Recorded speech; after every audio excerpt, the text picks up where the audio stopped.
sini saya akan menjelaskan materi pada mata kuliah rancangan pembelajaran matematika terkait dengan jenis-jenis perangkat pembelajaran ataupun hal-hal yang kita perlukan sebagai guru nantinya ketika sedang mengajar. Yang pertama yang kita bahas nanti yaitu kalender pendidikan. Yang kedua, rincian minggu efektif. Yang ketiga, program tahunan. Yang keempat, program semester. Yang kelima, penetapan KKM. Yang keenam, analisis SK dan KD ataupun analisis standar kompetensi dan kompetensi dasar.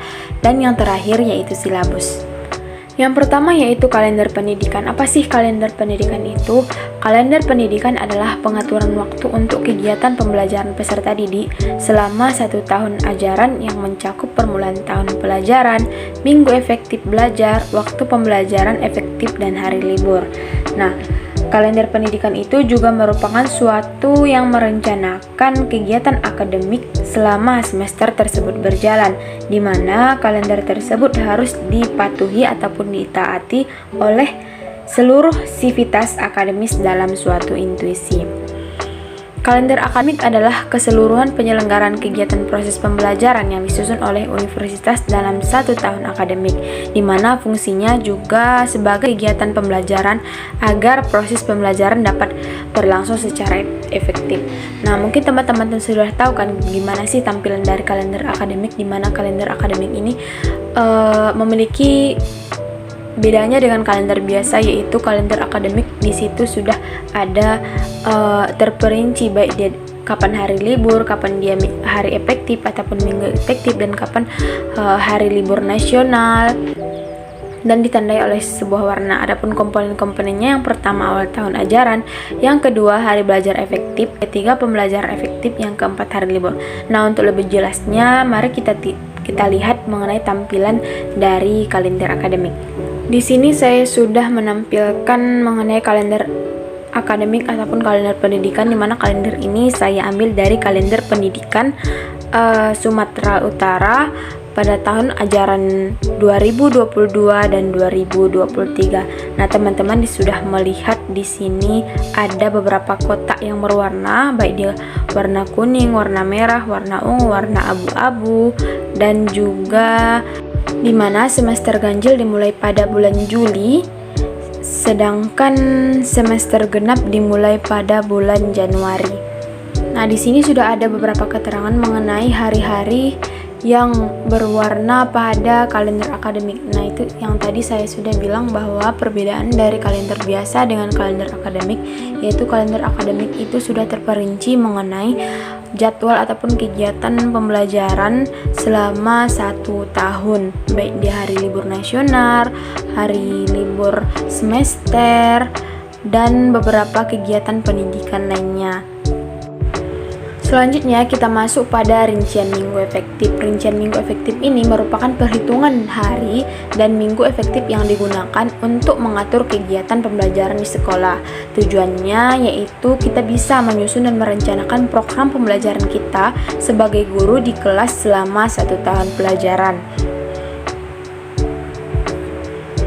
Dan adapun komponen-komponennya, yang pertama terdiri dari identitas mata pelajaran, baik dia satuan pendidikan, mata pelajaran, kelas, semester, dan tahun pelajarannya. Yang kedua yaitu perhitungan alokasi waktu, baik dia jumlah bulan dalam setiap semester, jumlah minggu dalam setiap semester, jumlah minggu dalam setiap bulan, jumlah minggu tidak efektif dalam tiap semester, jumlah minggu efektif dalam tiap semester, jumlah pelajaran tiap minggu, dan jumlah jam pelajaran efektif. Yang ketiga mengenai distribusi alokasi waktu.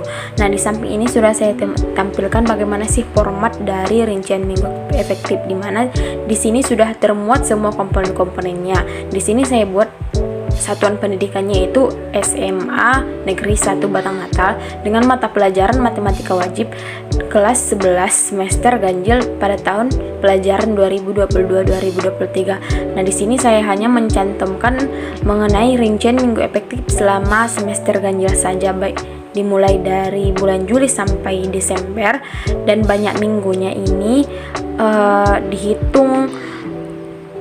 Seumpamanya dalam 1 minggu itu termuat 3 atau lebih, maka itu disebut dengan 1 minggu. mengenai minggu efektif dan minggu tidak efektif ini, minggu efektif ini merupakan seumpamanya dalam satu minggu itu termuat minimal 3 hari ataupun 3 hari termuat pembelajaran ataupun berjalannya pembelajaran secara teratur. Sedangkan minggu tidak efektif ini maksimal 3 hari yang dilakukan kegiatan pembelajarannya sesuai aturan ataupun berlangsung secara efektif. Dan keterangan di samping itu dapat kita isi beberapa keterangan minggu-minggu yang tidak efektif tersebut, akan tetapi saya tidak mencantumkannya. Nah, di sini di bawahnya itu ada keterangan jumlah minggu efektif. Jumlah minggu efektif yaitu minggu dalam satu semester itu dikurang minggu tidak efektif. Jadi minggu efektif di sini yaitu sebanyak 20 minggu. Nah, jam efektif. Jam efektif ini dapat kita tentukan dari mana? Tentunya kita harus bertanya kepada sekolah tersebut atau kepada seorang guru yang belajar di sekolah tersebut. Seperti saya menanya bahwa maksimal dari jam pelajaran anak SMA yaitu 5 jam dalam seminggu, tetapi saya membuat 4 jam. Maka sedang 4 jam itu tidak boleh dibuat 4 jam, tapi akan tetapi 4 JP atau 4 jam pelajaran dikali dengan banyaknya minggu efektif sebanyak 20 minggu, maka dalam satu semester itu jam pelajarannya efektif yaitu 80 jam pelajaran. Nah, selanjutnya program tahunan. Program tahunan ini merupakan program umum setiap mata pelajaran untuk setiap kelas yang berisi garis-garis besar yang hendak dicapai dalam 1 tahun dan dikembangkan oleh guru mata pelajaran yang bersangkutan. Dan program tahunan ini merupakan rencana penetapan alokasi waktu satuan ajaran 1 tahun ajaran untuk mencapai tujuan dari standar kompetensi dan kompetensi dasar yang telah ditetapkan. Nah, di mana program tahunan perlu ditetapkan atau dipersiapkan dan dikembangkan oleh guru sebelum tahun ajaran dimulai, karena program tahunan ini merupakan pedoman bagi pengembangan program-program berikutnya seperti program semester, silabus, dan RPP. Adapun komponen-komponennya yang pertama yaitu identifikasi.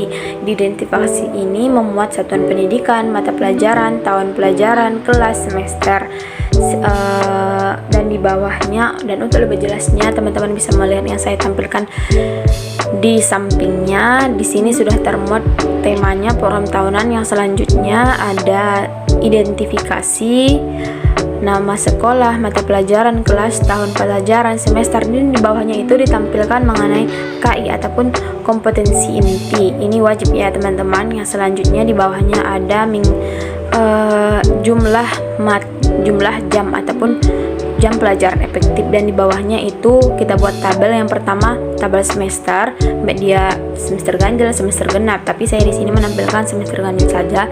Yang di sampingnya itu kita buat kompetensi dasar, yang di sampingnya materi pokok, yang di sampingnya alokasi waktu. Pandai-pandai kita lah membuat pembagian waktu dalam setiap KD. Yang selanjutnya keterangan. Nah, dari mana kita dapat kompetensi dasar ini? Tentunya dari materi pokok. Materi pokok ini kita ambil dari mana? Kita ambil dari beberapa sumber buku bacaan. Nah, di dalam sumber buku bacaan tersebut pasti ada KD dalam suatu materi, dan ini sumber bukunya tidak hanya satu, boleh banyak sebagai acuan untuk membuat program tahunan tersebut. Baik, yang selanjutnya mengenai program semester. Program semester ini merupakan program yang berisikan garis-garis besar mengenai hal-hal yang hendak dilaksanakan dan dicapai dalam program semester tersebut, di mana program semester ini merupakan penjabaran dari program tahunannya yang sebelum dari ini kita jelaskan tadi. Nah, apa sih beda dari program tahunan dan program semester ini? Program tahunan ini disusun untuk menentukan jumlah jam yang diperlukan untuk mencapai kompetensi dasar. Kan tadi di tabel ada mengenai pembagian alokasi waktu, dan pembagian alokasi waktu itu dibagi sesuai dengan kompetensi dasar. Nah, sedangkan program semester ini yaitu tujuannya untuk menjawab minggu keberapa sih ataupun kapan KD ini dilaksanakan. Selanjutnya, adapun komponen-komponennya meliputi identitas seperti biasa yang sebelum-sebelumnya juga komponennya harus ada identitas. Yang kedua mengenai format isian. Nah, untuk lebih jelasnya lagi kita lanjut kepada slide selanjutnya. Nah, di sini sudah jelas kan teman-teman bahwa dalam tabel ini ada beginilah format isian dari program semester. Ada identitas, selanjutnya di bawahnya ada kompetensi isi, dan di bawahnya itu ada tabel mengenai program semester yang akan kita jalankan. Tabel pertama, kolom pertama yaitu kompetensi dasar, yang kedua yaitu indikator. Indikator ini kita ambil dari mana? Kita ambil dari taksonomi Bloom, dimana yang mengacu pada ataupun awalnya itu harus mengandung kata-kata yang ada di taksonomi Bloom dengan mengacu pada kompetensi dasar. Yang di sampingnya itu materi pokok, yang di sampingnya alokasi waktu. Nah, dan di sampingnya ini terdapat bulan atau minggu. Oke, nah ini merupakan minggu-minggu, jumlah minggu dalam setiap bulan, dan di sini berisi mengenai jam pelajaran setiap minggu. Dimana kan minggu pertama pada bulan Juli, minggu pertama dan kedua itu libur, dan minggu ketiga itu dimulailah jam pelajaran yang efektif, yaitu 2 jam pelajaran. Yang tadi penjelasan yang tadi saya buat 4 jam pelajaran dalam 1 minggu.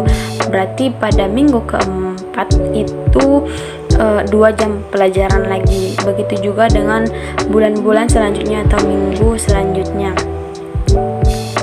Nah, terkait dengan kompetensi ini, sebelumnya saya lupa menjelaskan bahwa kompetensi inti ini KI 1 itu berisi mengenai spiritual, KI 2 berisi mengenai sikap, KI 3 ini berisi mengenai pengetahuan, dan KI 4 ini berisi mengenai keterampilan. Di mana KI 1 ataupun kompetensi inti 1 ini sampai kompetensi 4 ini sudah ditetapkan oleh Kementerian Pendidikan. Perangkat selanjutnya yaitu KKM, kriteria ketuntasan minimal. Nah, di kalangan teman-teman pasti sudah tahu apa itu KKM ini, dimana KKM ini merupakan suatu acuan buat kita untuk dalam mencapai suatu nilai dalam mata pelajaran. Nah, untuk lebih jelasnya, KKM ini ataupun kriteria ketuntasan minimal ini adalah kriteria paling rendah untuk menyatakan peserta didik mencapai ketuntasan.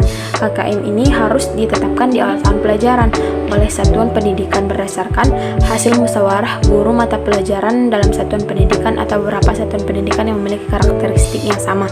Nah, KKM ini harus ditetapkan ataupun dirumuskan secara bersama-sama oleh satuan pendidikan, baik dia kepala sekolah, guru mata pelajaran, guru-guru yang ada di sekolah, ataupun satuan pendidikan yang bersangkutan. Nah, kriteria ini, KKM ini menjadi acuan bersama bagi peserta didik, pendidik, dan orang tua, oleh karena itu pihak-pihak yang berkepentingan terhadap penilaian di sekolah berhak untuk mengetahuinya. Dan adapun komponen-komponennya yaitu terdiri dari kompleksitas, daya dukung, sarana, kemampuan rata-rata peserta didik atau intek, di mana kompleksitas ini merupakan seberapa sulit sih materi pelajaran yang akan dipelajari. Yang kedua, daya dukung sarana ini merupakan seberapa lengkap sih media ataupun alat pendukung dalam ketika pembelajaran berlangsung. Yang ketiga yaitu intek ini seberapa tinggi sih kemampuan daya pikir dari seorang peserta didik dalam memahami materi yang dipelajari. Nah, 3 komponen ini merupakan faktor-faktor dalam menentukan KKM. Dan untuk lebih jelasnya kita masuk pada slide selanjutnya. Nah, berikut merupakan tampilan dari KKM, di mana seperti yang sebelumnya, KKM itu setiap perangkat pembelajaran itu harus dimulai dengan identitas. Yang di bawahnya itu terdapat KI pertama berisi mengenai spiritual, yang kedua KI 2 sikap, yang ketiga mengenai pengetahuan, yang keempat mengenai keterampilan. Nah, kolom pertama itu sudah berisi mengenai kompetensi dasar. Yang selanjutnya indikator. Nah, indikator ini perlu diketahui bahwa kan indikator ini mengacu pada kompetensi dasar dengan mengambil kata yang ada pada taksonomi Bloom, yang di sampingnya materi pokok, Nah, di samping ini terdapat kompleksitas daya dukung intake dan KKM indikator KKMKD. Dan bagaimana sih menentukan nilai-nilai pada yang ada kompleksitas terdiri dari tinggi, sedang, dan rendah ini ditentukan oleh guru yang ada di sekolah, tapi secara bersama-sama atau dirumuskan secara bersama-sama atas kesepakatan bersama. Nah, nantinya akan didapat KKM indikator. KKM indikator ini merupakan jumlah dari semua KKM kompleksitas, daya dukung, dan intake, dan dibagi menjadi 3. Sedangkan KKMKD ini yaitu jumlah dari semua KKM indikator ini dibagi dengan jumlah KKMKD. Perangkat selanjutnya yaitu analisis SK dan KD. Ini sebenarnya bukan perangkat sih, akan tetapi perlu kita pahami dalam membuat perangkat pembelajaran, baik dia Promes, Prota, rincian dan silabus RPP.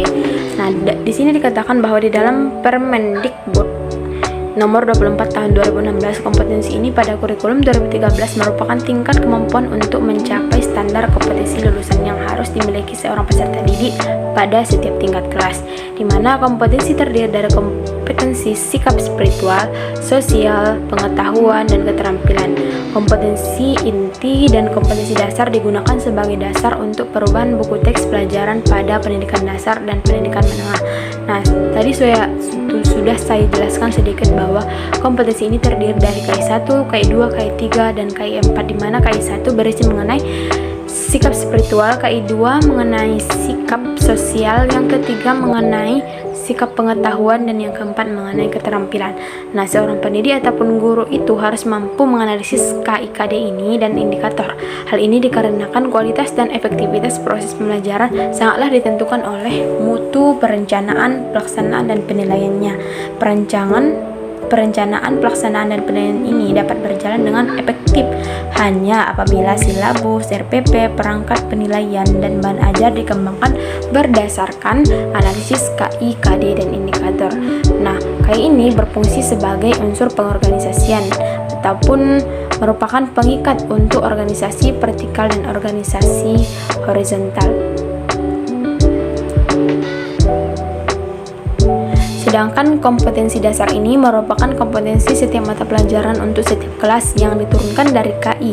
KD ini adalah konten atau kompetensi yang terdiri dari sikap, pengetahuan, dan keterampilan yang bersumber pada KI yang harus dikuasai peserta didik, kemampuan awal, serta ciri dari suatu mata pelajaran. Adapun kompetensi dasar untuk kurikulum 2013 terancang yang pertama mengenai kompetensi dasar, kompetensi inti menjadi unsur organisator.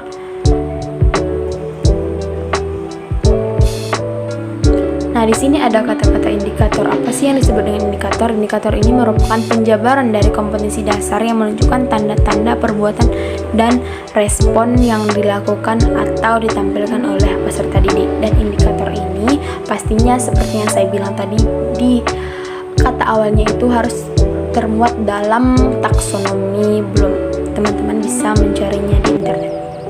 Silabus ini merupakan rencana pembelajaran pada suatu kelompok mata pelajaran dengan teman tertentu yang mencakup standar kompetensi dasar, materi pembelajaran, indikator, penilaian, alokasi waktu, dan sumber belajar yang dikembangkan oleh setiap satuan pendidikan.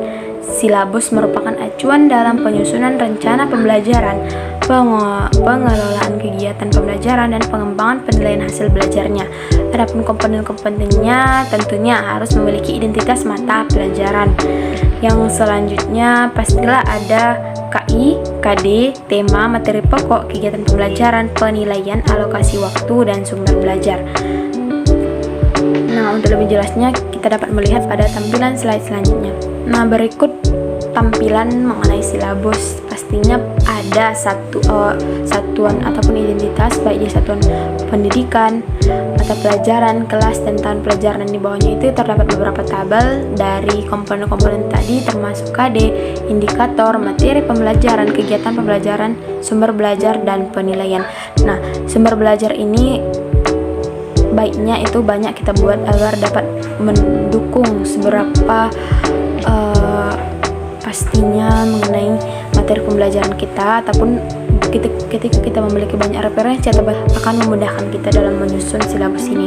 Yang selanjutnya penilaian ini berdasarkan kegiatan pembelajaran kita. Contohnya kegiatan pembelajaran kita itu menghafal rumus otomatis, penilaiannya nanti juga bisa dibuat ataupun ujian secara lisan dan lain-lain yang dibutuhkan dalam kegiatan pembelajaran ini.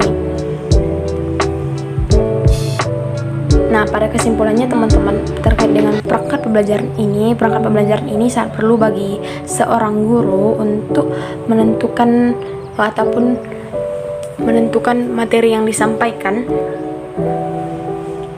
ataupun dapat menentukan pencapaian kita sebagai guru dalam penyampaian materi dan sebagainya. Dan patokan dari perangkat pembelajaran ini yang tentunya haruslah kita pahami mengenai kalender pendidikan. Yang kedua mengenai KI dan KD. Ketika kita sudah memahaminya, maka insya Allah kita dapat menyusun baik dari Prota, Promes, dan program-program lainnya sampai dengan ke RPP.